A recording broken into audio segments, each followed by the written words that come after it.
lots of pros and cons. How have you kind of navigated that situation?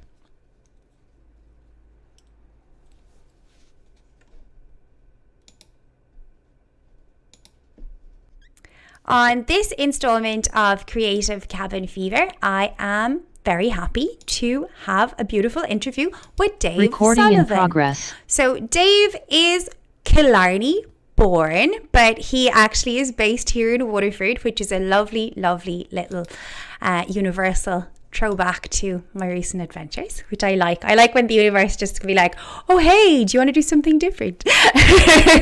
So you obviously are based here in Waterford now, and you've been releasing music last year. So you've had 2 singles out, started again, and you're about to release a brand new one on the 8th of February. So I'm really looking forward to talking about that.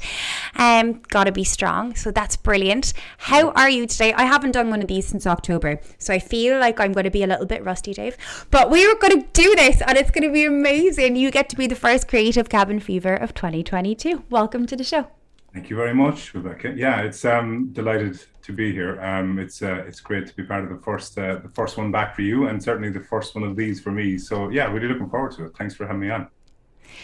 So usually, as I was saying to you, these are just like little creative chats, and we talk about obviously the last 2 years. All of a sudden, things have opened back up. So I'm not even sure. Like, it's just still bizarre to me, right? It's like, oh, everything's back. Oh, okay, so the last 2 years, yeah. Yeah, I think everybody's tiptoeing, right? Tiptoeing with the recent news. I think it felt like it was a lot of things, stopping at once. I guess I don't think everybody's expecting the restrictions to be taken away as much as they were, completely gone, pretty much, right? So obviously it'll be like coming back out of the caves a little bit, I suppose, for people, right? We'll tread softly and try to find our way back into normality. But yeah, I mean, it's super exciting. I mean, I think everybody is just bursting with energy.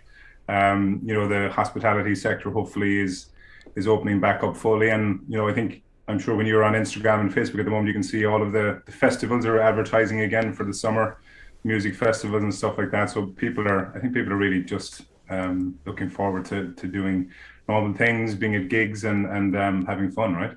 Yeah, absolutely. I think it's wonderful. So it's just, I'm still trying to figure out where my place is going to be in this, right? So it's like, I'm conserving energy for another little while until I make decisions about my own stage, but I just really wanted to start back with the interviews, because even though things are back to normal, it's great to be able to talk to someone, especially someone who has released in this moment in time, and then just get to know someone who's local to me doing music. Just wonderful, because I obviously had the immense privilege of seeing you perform live, probably for the first time in 10 years, was it? Yeah, it was. It had been a long time since I'd been on the stage, Rebecca. Yeah, up until December of last year, just before Christmas. So yeah, we got back on the stage in December. Myself and some very talented musicians from Waterford, Eddie, Nisha, Dara, and Sean. Those guys have kind of really helped me to, I suppose, find the courage to kind of set out on a kind of a solo path and support me. So yeah, we were practicing, behind the scenes for kind of October, November, learning the songs that I had recorded in kind of 2019 and had shared with them, and some of the songs that I've released obviously since September and releasing in February, as you said. So the guys just knuckled down with me. We got probably about 10 rehearsals in, I think, before the gig. And, I was super nervous, to be honest, getting back on stage. But on the day, I had lots of family and friends and people from work came out to support me, and you were there, and lots of other Waterford people that I've gotten to know over the years. And as soon as the kind of initial nerves kind of went, and we were on stage and we had the first song done, it was kind of just like being back home again. So it was a beautiful, beautiful experience for me, and quite emotional, because it had been so long, and lots of things happened in 10 years. So it was great. It was really, really fun, and yeah, looking forward to doing lots more gigs in 2022 now. Now that, as we said, the restrictions have lifted, and hopefully with your help as well, I'm gonna try and rope you in from a promotions perspective. But we can talk about that, I'm sure. But yeah, really looking forward to doing gigs in 2022 now. So trying to put trying to put I suppose a calendar of gigs together at the moment. Trying to build up to, maybe somewhere like Whelan's at the end of the year, and working back from there. So yeah, it's an exciting time. Yeah, it's a really exciting time, and it was beautiful to be there for your first gig. Good to see your daughter dancing away at her dad. Like, that's a Yeah. deadly experience. Do you know what I mean? Like, I love bringing my son to gigs, or I did until I couldn't anymore. Do you know? Like, he would have went all together now with me the year before everything ended. You Oh, know, and he would have had the time of his life. He would, like, the first live gig he saw at all together. Now I remember that year was Bitch Falcon, and like my kid is like loving it's an life, you introduction for know. sure. Yeah. Then he would have went to see the Backroad Smokers, and he would have got a little shout out, and he would have been delighted with life, thinking he was a rock star, which he is. He is the biggest rock star I know. But yeah, I love experiencing music with my son. So I can't imagine what it's like as a performer to be able to like have your children there in such a beautiful way. Yeah, I mean, it's good that you mentioned that, I suppose, because I mentioned kind of the emotional aspect of kind of being back on stage, and doing, I guess ultimately my own songs. Um, but the kids have been, I suppose, probably instrumental in kind of, me kind of getting back into playing music, and wanting to do live shows, and going on the road. When I recorded these kind of first three songs that I'm releasing, in the last few months, and next month, it was probably 2019, and we did that in Dublin with a great guy called Cian Boylan, and Connor Brady, who helped me out with those songs in Camden Studios in Dublin. Fantastic musicians, some of the best in the country. And all the way along throughout that recording period in kind of 2019, I would come back home from Dublin after being there on a Saturday, and Cian would have given me copies of the songs that I could bring home and play for the kids, when I got home. So it wasn't the finished material by any means, but it got the kids really hooked in, really involved, and kind of listening to music, and kind of probably at a very young age, kind of hearing how you kind of build up a track. And as they got a little bit older in the last year or two, they've started learning the lyrics. They're singing the songs. They know all the music to it. And as you probably saw when you were at the gig in December, the guys know all the words of the songs. And I have some video footage from the concert where Isla is singing along to one of the songs, "Gotta Be Strong," and Alex is singing to "Start It Again." So that's their favorite songs, and it's just a lovely relationship to have with them through music.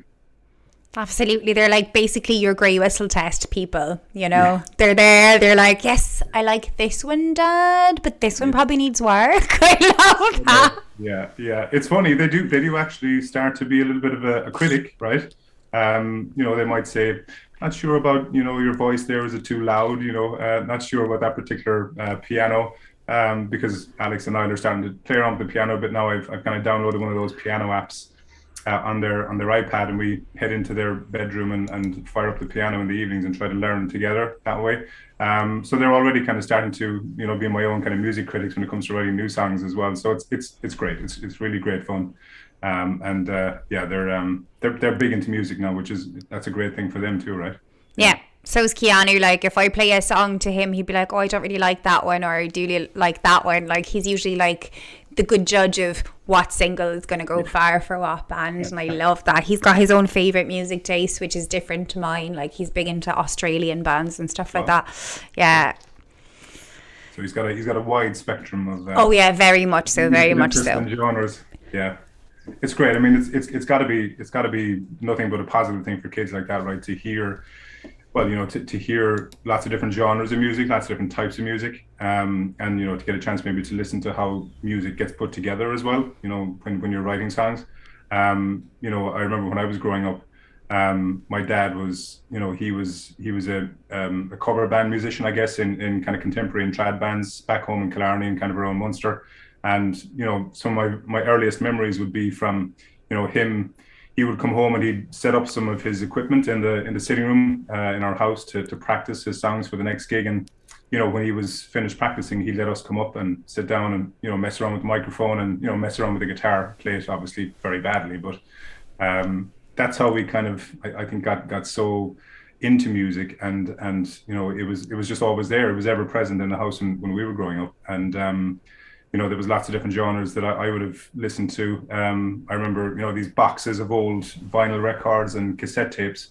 You're probably too young to remember cassette tapes. No, I'm really not too young to remember a cassette tape. I am deceivingly young looking. I actually, cassettes are making a resurgence. And well, vinyl certainly is, right? Well, but cassettes are next, right? Because I've bought so many cassettes this year. It's unbelievable the amount of cassettes I actually now own. Like, Really? So you've been buying cassettes again? Yeah. Oh, awesome. They work out cheaper than vinyl. Yes, they would, right? Yeah. They're also a lot more limited edition. Like, so I have this one Kojak one. I don't think many people own it. And when I was in Cypress Avenue working with him, I was like, oh, hey, I have one of the cassettes. He was like, I have never met a person in real life who has one of those. I was like, no, I do. I think there was only like less than 100 made, maybe 40 of them. And I have one of them. And I was like, I was going to bring it up to sign, but I felt like too much of a fangirl. He was like, you're hilarious. I would have signed that, no bother. Like... So that'll probably be a bit of a collector's item. So in the future, right? So it's probably an investment. Yeah, absolutely.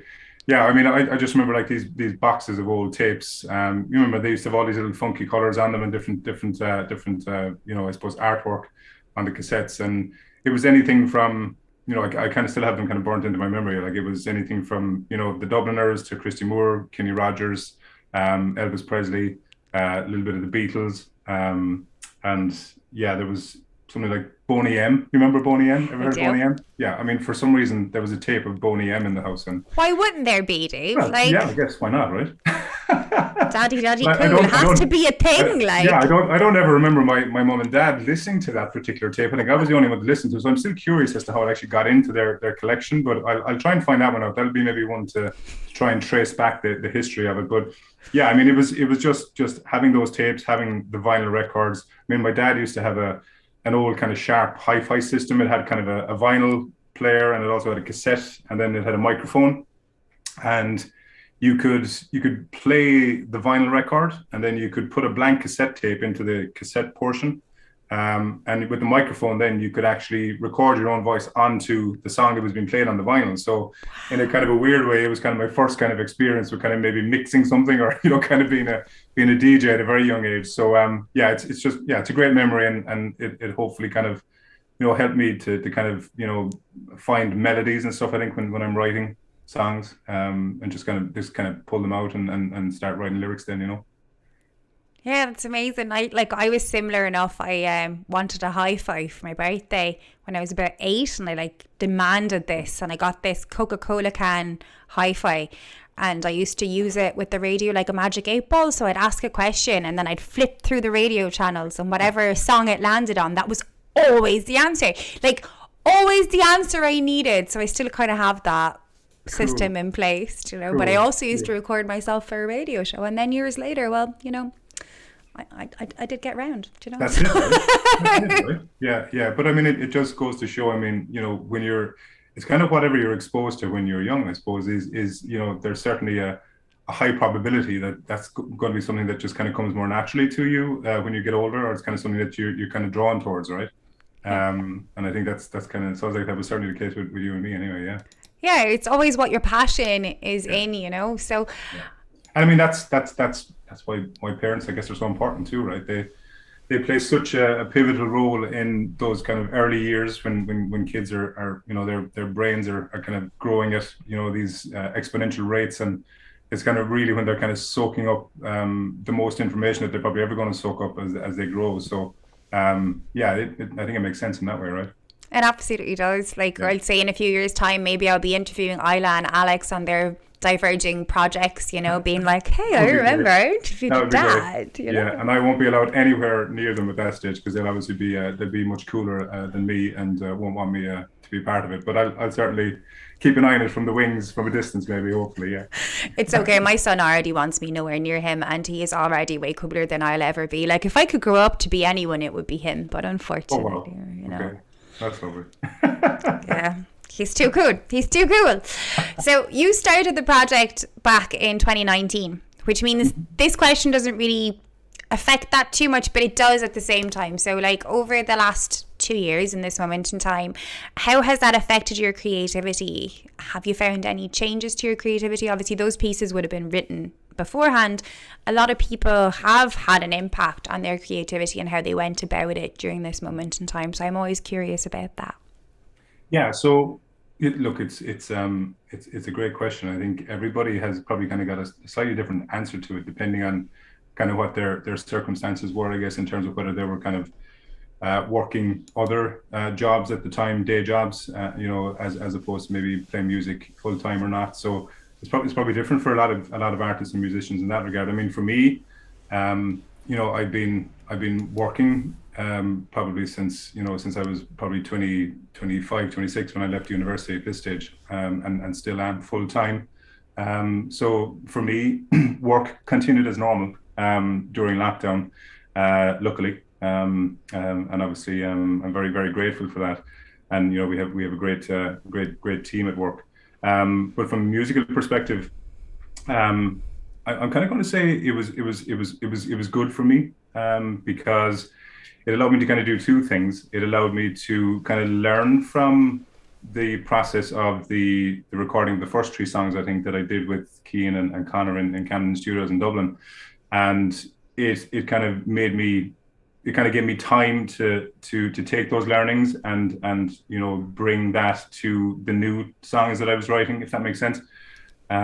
So I think it allowed me to structure the new songs better, to arrange them better, and it gave me time, I suppose, to do those, because I think when I wasn't working, and at weekends, obviously we were obviously staying at home and couldn't really go anywhere, right? So when I wasn't, hanging out with the kids here in the house, I was kind of picking up the guitar again. I found I was kind of reinvigorated a little bit, and spending more time on the guitar, writing songs, trying to pick out melodies and lyrics.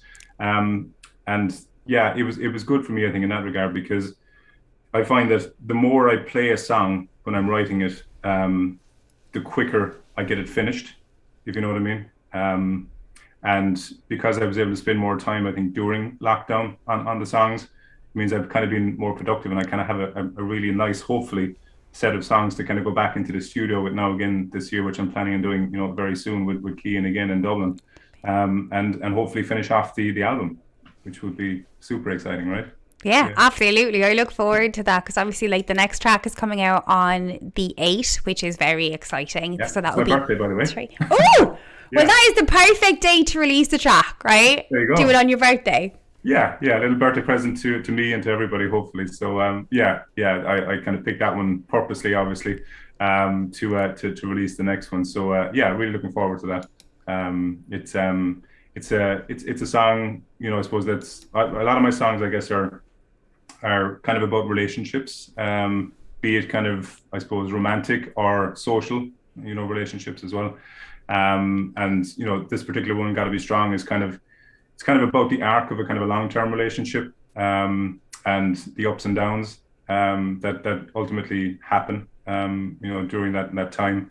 But I suppose it's kind of rounded off with a kind of a cry, out to the listener and the singer to kind of, stay strong, fight for things, bleed for things, and carry things as far as you can, and give everything to I suppose what you're trying to do. So yeah, it's another emotional one for me, but hopefully it's quite a catchy and a melodic one as well.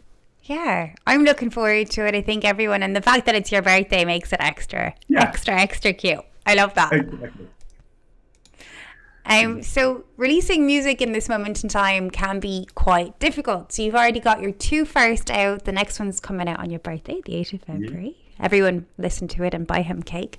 But how have you found that experience? There's lots of pros and cons. How have you kind of navigated that situation?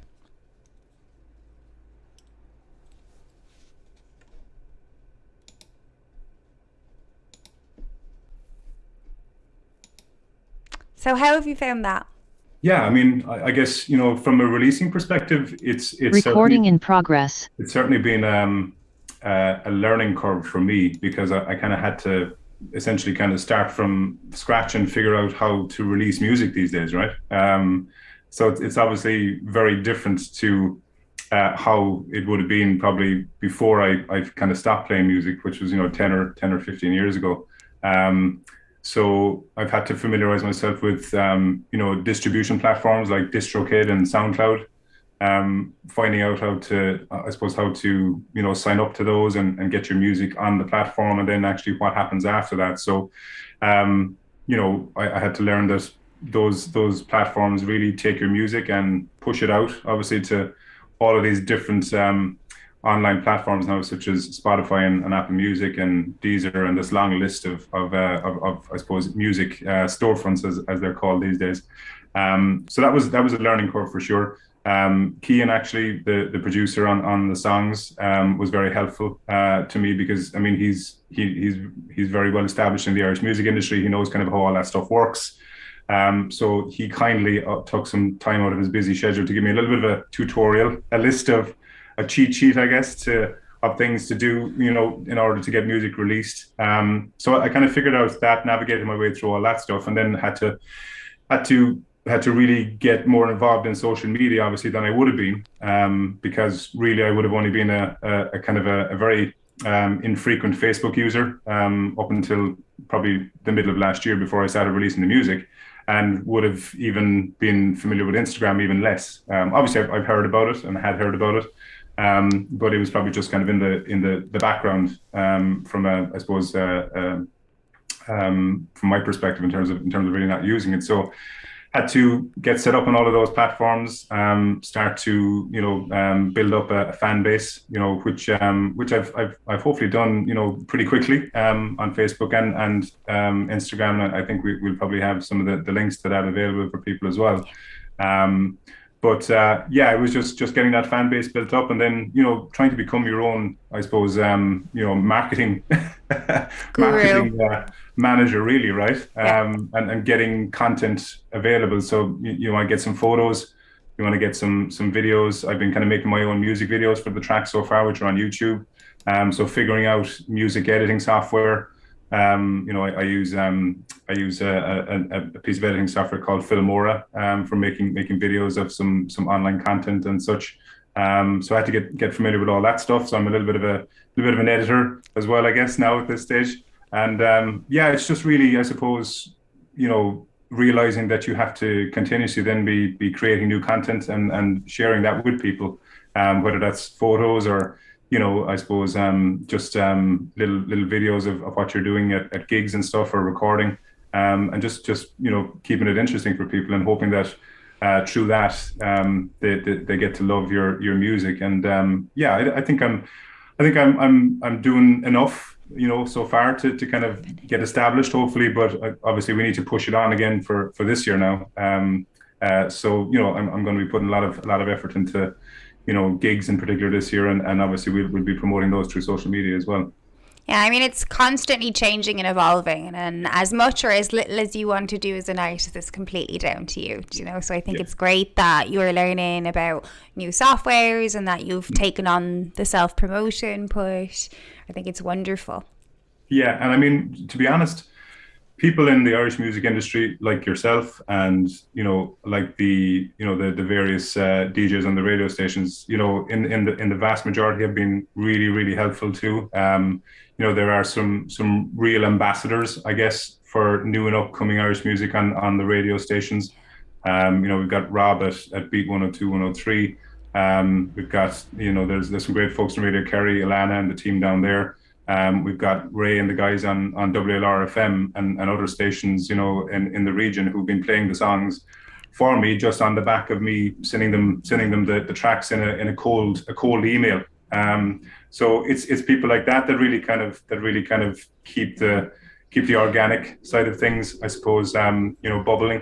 There are some really great people out there that are taking our music and then playing that on their shows as well. So I mean, huge thanks to them as well. I'm sure everybody that you speak to probably is the same in that regard. Yeah, and like things like community radio and stuff like that's so important, because obviously there should be more of a push in Ireland for Ireland to play Irish music. There just should be. There should be. Yeah. It's and not. we had, like, in October, you probably remember, there was a real push in October through the Irish Music Month campaign, where all of the regional radio stations, I think, had competitions for up and coming musicians to kind of submit their music. So, things like that and incentives like that are really kind of what's needed on a more regular basis, I guess, right? Because that was really successful. I think that October Music Month, I suppose, promotion, and I think a lot of good artists have come through that process, and they're kind of already showing up in Hot Press and Nine or Nine and some of the other blogs and music magazines as well, which is great to see. It's wonderful. It's just wonderful. And it's great to have things like that happening. I think October, that was Hot Press led that, which is wonderful. Yeah, no, it was great. So hopefully we'll have something like that again this year in October, and maybe we won't even have to wait as long as well. I suppose maybe we'll see other kind of initiatives coming out as well, now that things are hopefully getting back to some sort of normality. Yeah, it's still I'm still in disbelief. I'm gonna just take my time. Baby steps. Yeah, baby steps. What am I going to be when I grow up now after 2 years of pushing for everyone? I really don't know. It's weird. It's just there's going to be lots of decisions to make, I guess, right? Because there's probably going to be lots of opportunities coming at you again now, I'm sure, which is exciting in some ways, I guess, but daunting probably as well. Yeah, because it's been such an uncertain time. And I would talk to people and they're like, but you achieved so much in those 2 years. And I was like, yeah. And now I've no excuse not to continue. There you go. Achieving that much during those 2 years was difficult. But, there was barriers in place. It made me want to push harder. Now it's like free reign. I'm like, ooh. You're going to take over the world now. Ooh, I don't know. So I was like, well, we will see. Yeah, I was feeling a bit unsteady. Well, look, it's going to be, we're all going to just do whatever we're supposed to do. And there's no rush. I probably deserved a break anyway. So I've done that. You get a chance to organise, to shine, and to, just get ready for the next adventure, right? The next chapter. Yeah, that's what it's all about, right? It is. We'll just see. It's just, it's still bizarre. It's 2 weeks of freedom. I've not left my house. Do you know? Everyone else is going out. I'm like, I don't know. I don't feel it yet. Yeah. Do you know? Yeah. It'll. I think it's probably a January thing too, right? As soon as we kind of get through that kind of hump month, I guess, as I certainly call it, I think things will start to turn another corner again, right? We've got the evenings will be a little bit longer.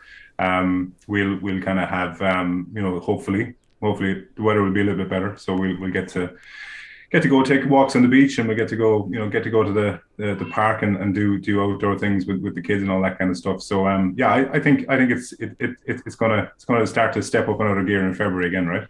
Of course, it has to. There's no choice. No. So let's get on with it. Yeah, let's just do it.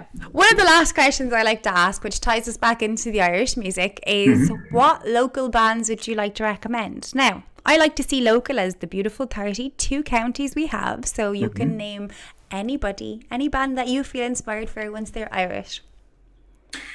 Yeah, good question. I probably should have said this at the start of the thing, to give you. I usually do, actually. Usually I'm really good. I'm like, I'm going to ask this one question that's going to perturb your brain. Because the second I asked this question, I found this, Dave, right? It's like you forget what music is. I feel that. Blank, right? Yeah, I am so sorry. Yeah. I'm kidding. There is there's a couple of I think bands that are starting to make a bit more noise, or artists, I guess, that are starting to make more noise in the last little while in terms of listening to the local and regional radio stations. I guess Hallie is certainly somebody that I think is starting to make some waves. She's had some great great coverage, particularly in the last couple of months, actually, in comparisons to, I think, Taylor Swift perhaps and other artists. So I'm sure she's delighted with that. She certainly is someone to watch, I think, in terms of 2022. She's got a great voice. I think her new single Impact is out at the moment as well. It's probably different to kind of some of the stuff that she did before that. but it certainly kind of tells a great story of a relationship and kind of the impact that it has. So she seems to be able to be a really good storyteller as well. So for me, she's definitely one to watch, I think, in terms of the regional musicians anyway, for sure. Perfect. Well, that's a wonderful choice. Thank you so much for the interview today. Is there anything you'd like to add before I stop recording? Nothing specific, I think, Rebecca. I suppose I just want to thank you, obviously, for the opportunity to come on your wonderful YouTube channel and your show. And yeah, I just want to thank everybody who's kind of listened to my music so far, everybody who supported me and kind of checked out Facebook and Instagram. And yeah, I suppose I'll just ask everybody to keep an eye out over the next few weeks, where we're going to announce some gigs for 2022. Hopefully finishing up in Whelan's at the end of the year. And yeah, I think 2022 is going to be certainly the most interesting year from my perspective anyway, in terms of playing live music. So I'm really looking forward to it. And as I said, really looking forward to just being back out on the road, right? Yeah, it's amazing. You know, I'm so excited to see what you do this year as well, and where we end up as well. So it's going to be, it's very exciting, 2022, and the first interview of 2022. That's marking good stuff, you know. So yeah, thank you so much for coming on the show. And don't forget that on the 8th of February, which just so happens to be Dave's birthday, he will be releasing his brand new single. I have a little banner at the top that gives you all the information on his socials. So do feel free to follow him on Spotify, listen to his tracks to date, and support a Killarney born, Waterford living person, right? Okay, because 32 counties local, right? Right. Absolutely. Thank you so much.